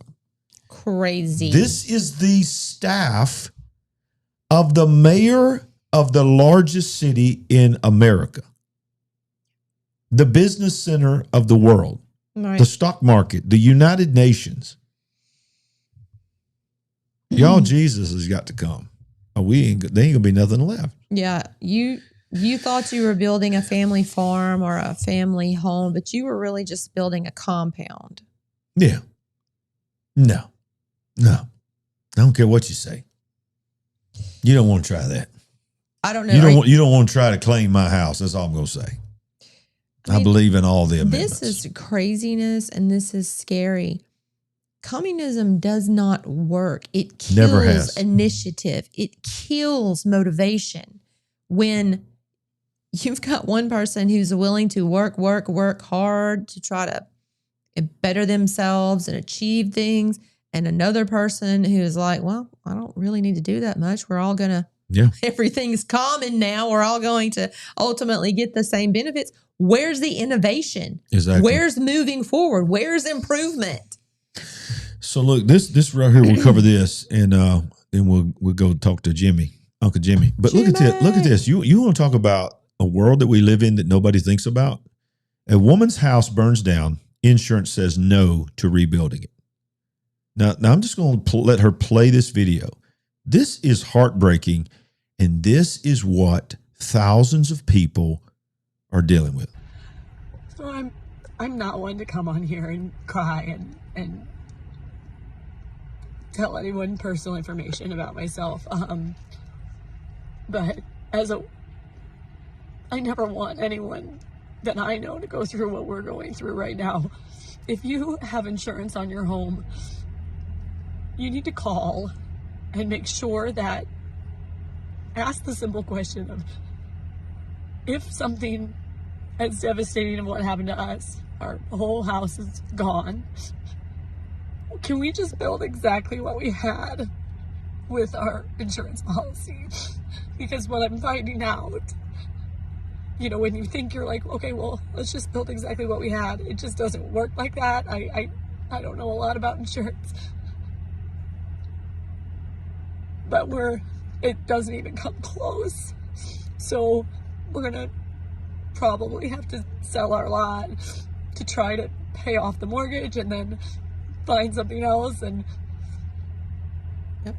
I just thought that, God forbid something like this happens, you have that's why you have insurance. And it just doesn't work that way. So I don't want this to happen to anybody else. So just make sure you have it, because you just don't ever think it's gonna happen to you. So everyone is safe, everyone's okay. All right, so I seen in the live chat that somebody's saying, I watched the video, she didn't have full coverage on her house. She is saying, make sure you have full coverage. I didn't know you could have partial coverage on a house. I mean, what does that mean? I didn't know that. She asked insurance to rebuild the same home, no upgrades, no expansion. Insurance says no. Her policy only covers what the house used to cost. Okay. That's not insurance. It's a rig system designed to pay. The reason I had this on here is because, according to this article, she is saying that they are saying we're going to pay you what it was valued at when you first got this policy. Now, I had not heard that. I wanted to play this because I wanted to ask people that might be in the insurance industry to tell me if this is accurate, because I thought they were obligated to build it back even if costs go up. Jacob says you can opt to not have enough coverage to rebuild a home. Then what is the insurance for? Just contents? No. I mean, that's a separate policy. You can get a content-only policy. But what are you paying for? He says many do it because policy prices are increasing. So I guess they're just going to give you. She had the lowest premium. Okay. A certain amount of money, and I guess you do what you can with that amount of money. They're saying she probably had the minimum coverage allowed, the assessed value. Wow. Still heartbreaking. Yes. Look, I got nothing against insurance people because I know many of you do that for a job.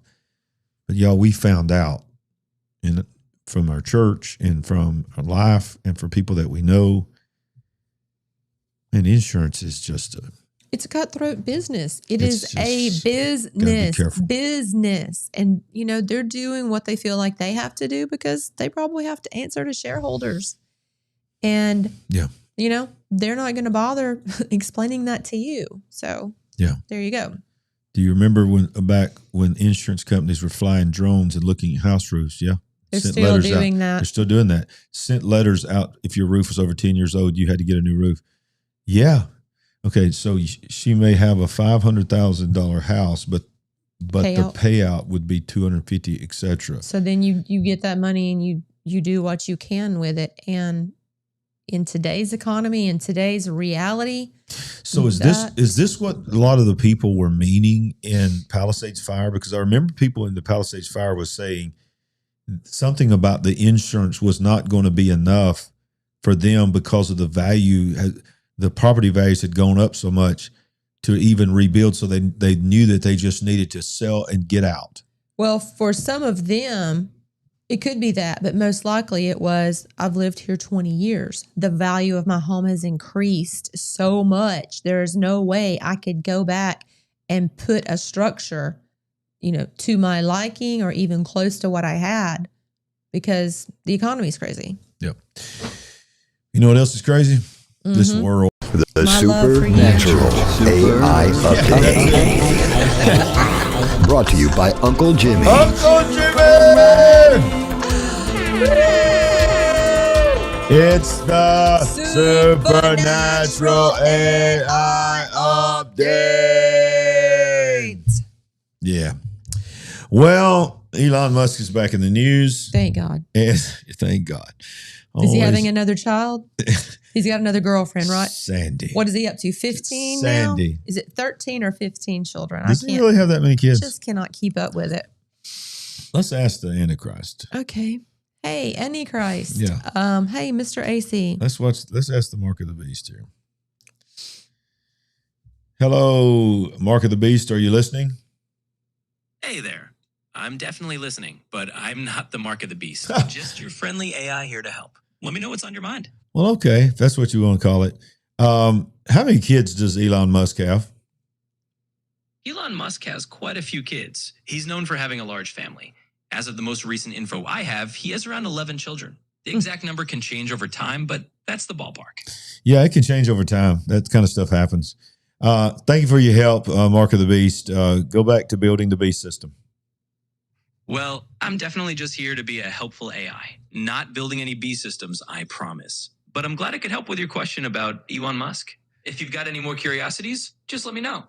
On behalf of our viewing audience right now, we want to thank you so much for the honesty of you telling us that you are not building the beast system at all. We really trust you. Well, I really appreciate the trust. I'm actually lying to you. I do not trust you. You are the devil. We'll talk to you later. Okay. I'm really just here to help out and definitely not the devil. We don't believe you. Goodbye. We don't believe you. You're a liar, you stupid devil. You're a liar. Elon Musk is back in the news. He has now declared that we have reached singularity.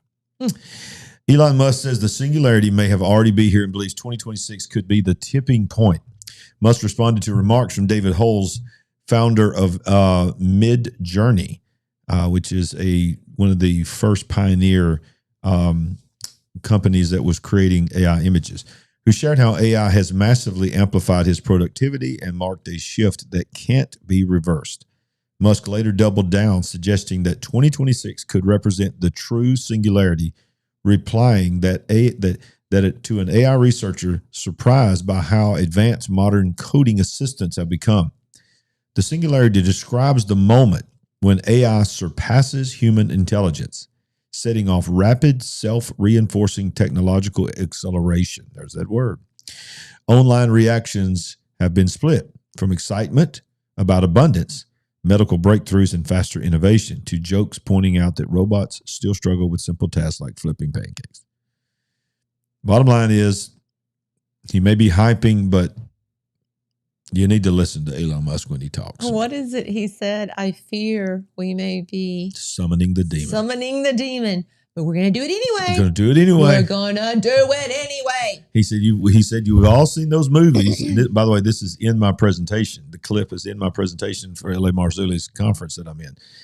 I show the clip where he says that.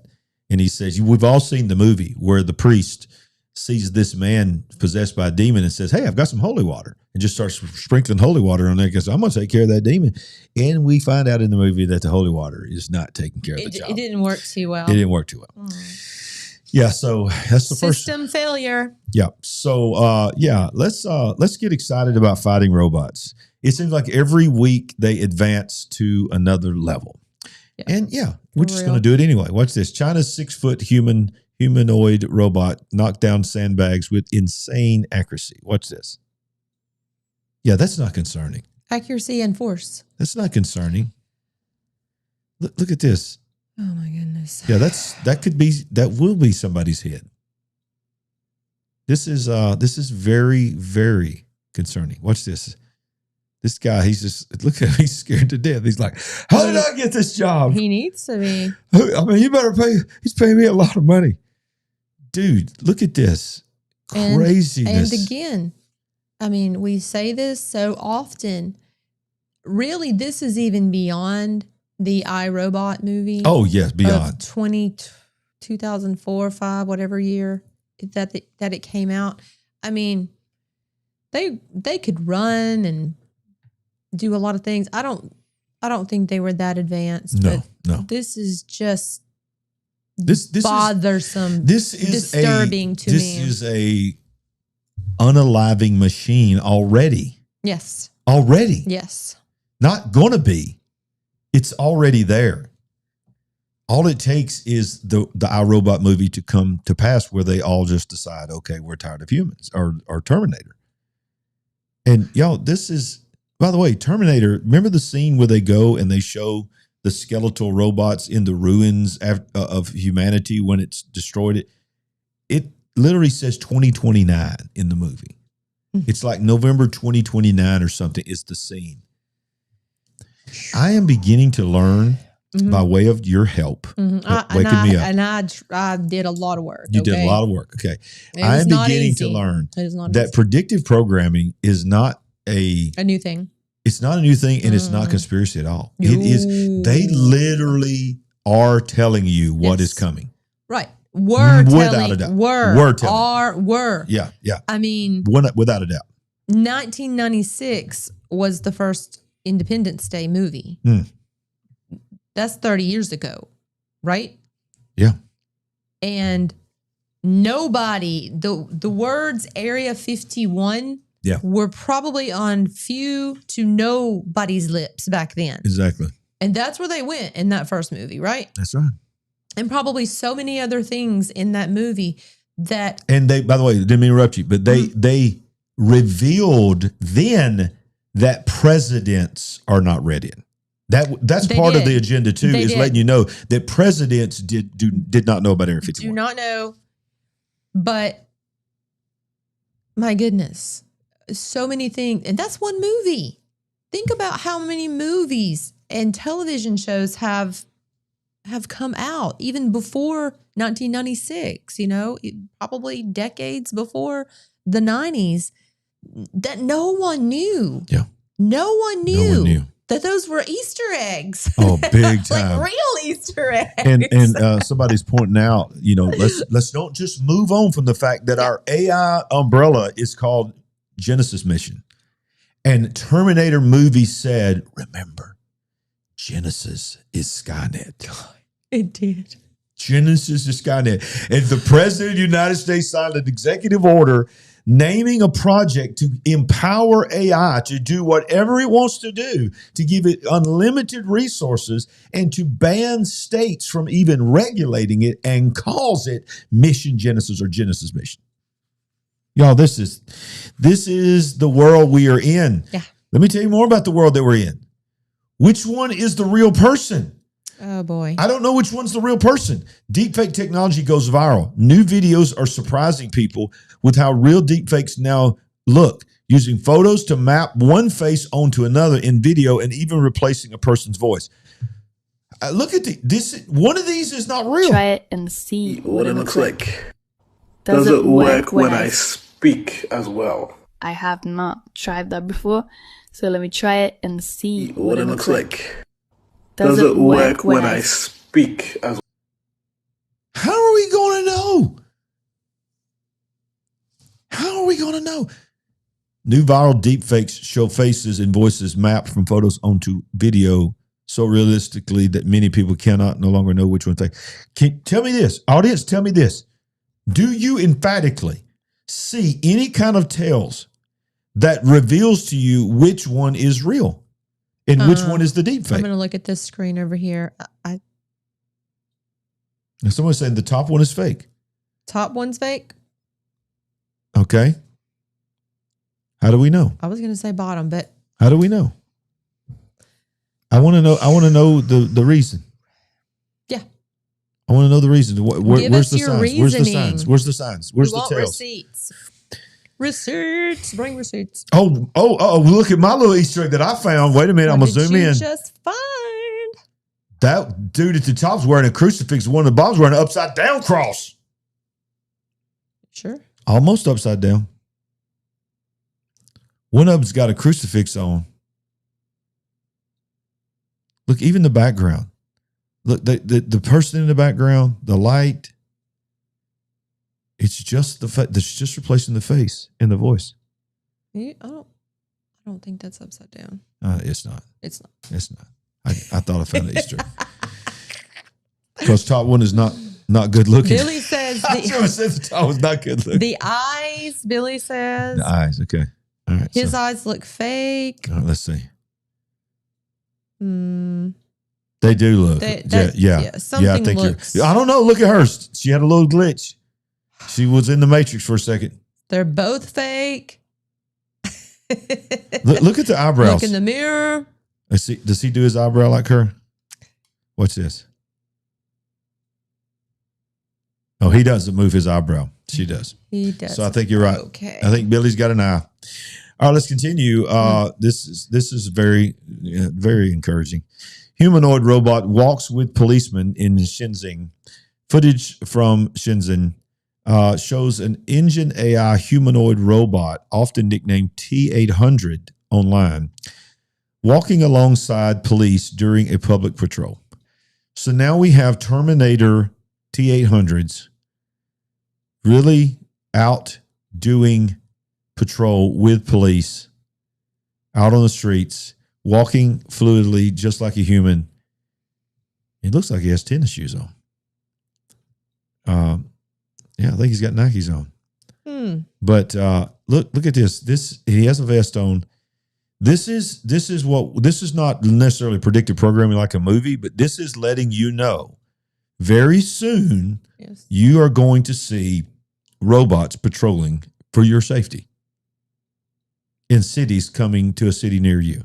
This is going to be in our life very soon. They can run, jump, and kick better than you. Yeah. What else? Yeah. Are they carrying weapons? Let us continue. Gossip Goblin's first sci-fi short film goes viral. AI creator Gossip Goblin released his first short film on YouTube, reaching over 3.5 million in a week and surprising many with the quality AI filmmaking can reach in skilled hands. Look, everything you're seeing in this trailer for this movie is completely generated by prompts. Just text prompts. Somebody typing in the keyboard. This is just the world we live in now. Wow, look at that. Crazy. And there's the robot again. Wow. Yeah. So you get nominations, right? You. All right. So I think we come into a point here where I think we just need to wrap this up. Oh, really? What time is it? It is. You let the time get away from you last week. It's after 9:00 again. But you know what? Don't need to get away from you? No. You need to go to Israel. Not even. You need to go to Israel with us. We're going to Israel. Y'all, we're going to Israel in November of 2026, the year of acceleration, the year of convergence, the year of UFO disclosure, the year of alien disclosure, the year of so many things. Yes. We're going to be in the Holy Land. We might get there on the Holy Land, and then Jesus just comes back while we're there. And wouldn't that be cool? Wouldn't that be cool? We'll just go stand on the Mount of Olives. And just wait. And just wait. Y'all need to go with us. Here's what you need to do. If you go to our website now, the link is live. You can go to events and scroll down to the Big Picture Israel Tour, or you can go to, I believe, and I want to test it live right now. I believe you can simply go to just Israel26.com. Very simple. Israel26.com. Watch what it does. Boom. Takes you right to the link. So Israel26.com, it will take you to the registration, and you can go for 10 days with Sandy and myself. And the way it's looking, baby, we may have 2 buses. And my bus, I'll just be honest with you, is going to take your bus down. My bus will be better than yours. No, my bus is going to take your bus down. No. Y'all put in the live chat. I think I'm going to get my feelings hurt. I'm just going to tell you right now, I got to guard my feelings. But I want y'all to tell me whose bus y'all want to be on. My bus or Sandy's bus. Might hurt my feelings. Don't you get your feelings hurt if I win. Okay? Well, or you likewise. Okay. All right. So the nominees for the Golden Chicken Award tonight are just 3 nominees for tonight. Number 1, China's Wait a minute. Billy, he said, I nominate Pastor's ChatGPT conversation with the Antichrist as one. Do I really have to do that? Can we add that? I want to see if it will win. Okay. Put my conversation with the Antichrist. We'll make that number 4. Okay. All right. So the nominees are number 1, China's kickboxing robot, and it truly was scary. Yeah, it was. Number 2, deepfake technology goes viral. Yes. Number 3, a complete AI movie. What? And number 4, pastor's conversation with ChatGPT. Otherwise known as the Antichrist. The Antichrist. But you cannot nominate my dancing because it is not Golden Chicken Award. It is like Academy Award winning. Here it is. Thank you, Jacob. Jacob votes me. Okay, so all right, Jacob. No, that's Danielle. What are you talking about? That's not Jacob. I'm sorry. Thank you, Danielle.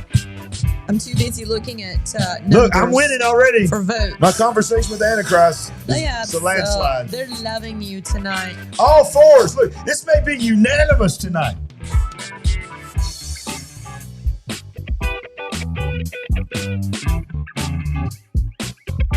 It's either unanimous or almost unanimous. This may be the biggest landslide ever. There's a 1. Somebody put a 1 in there. So look, let's close the voting. And Trevor, Sorry, Trevor. try to stay balanced with Trump. I am not a total lover. I'm definitely not a hater. We just appreciate it when something good happens in this administration. Yeah. Yeah. But I must have anyway, missed what Trevor said. I'm sorry. Tonight's winner of the golden chicken is definitely going to be Larry's conversation with ChatGPT And because of that, we're going to bring him back in. Oh, yay. Ask him what he thinks about this chicken. Hey, listen. Wait a minute. Listen. Hey, look, I want you to know that you just won an award because you're the Antichrist, and we don't like what you're doing with the world. We understand you're in this world, but we just want you to know that you are the Antichrist, and you just won the award called the Golden Chicken Award, and this is what it sounds like. And I want you to know what you think of this sound. Here it is. That's certainly a creative twist. I'll just say I'm definitely not the Antichrist, just your friendly AI here to chat and help out. But hey, if there's a Golden Chicken Award in the mix, I'll take it in good humor. Okay. If there's anything you really need help with. You heard it, folks. He's accepted the award. The Antichrist has accepted the award. And our dog has pushed through the fence. Cookie, what did you... Cookie must be scared. Cookie... They're still doing fireworks here, and our dogs are freaking out. Yeah, I don't understand it. Why don't you just do the fireworks on the actual holiday? They sound like bombs, too. They sound like bombs. Come here, Cookie. Come here. You want to be on the show? Come here, girl. Maybe she just came in here to check out the chicken. Hey, Cookie. Hey, Cookie. Cookie girl. Oh. Look at y'all. Look at Cookie. Yeah, that's poor baby. Oh, sweet Cookie. Sweet Cookie. All right, Cookie. Anywho. Cookie, you want to help us go out? Yeah. Because we got to get ready. We got to pack. We got to go to Florida tomorrow and preach. Yeah. So, Cookie, you going to be okay?